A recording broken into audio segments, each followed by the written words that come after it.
Namaste, my friend. Today I invite you to pause just for a few minutes. Breathe in deeply and breathe out slowly.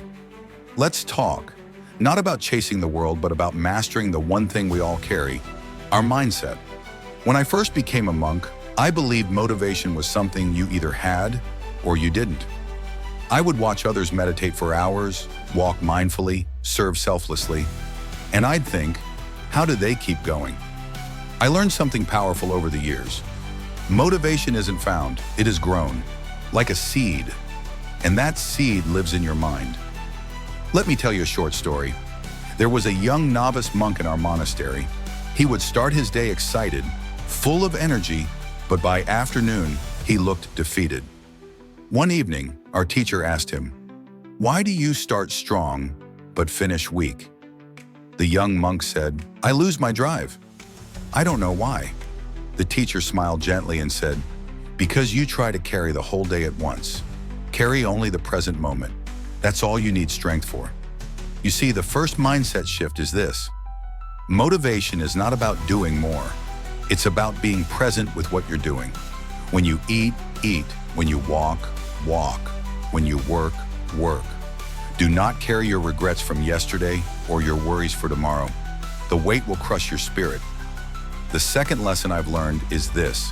Discipline is a better friend than motivation. Motivation may wake you up, but it is discipline that gets you out of bed when it's cold and dark.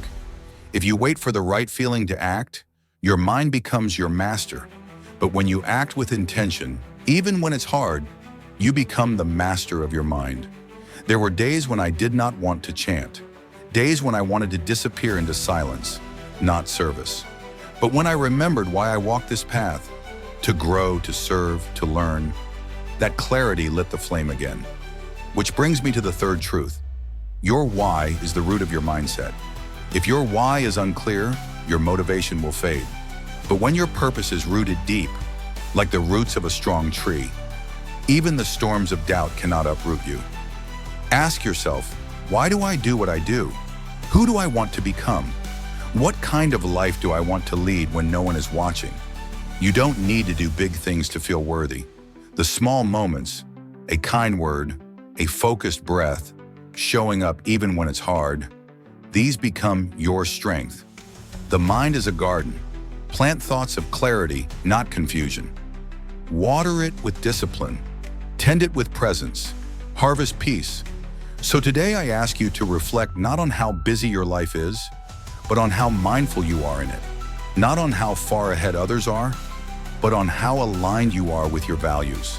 Not on how loud the world is, but how still your heart can be amidst the noise. You are not behind. You are not lost. You are simply growing, and that takes time. Now, take one more deep breath with me. Inhale, exhale. May you find the strength to act, the wisdom to reflect, and the peace to simply be. Thank you for listening. Be kind to yourself. Always. Om.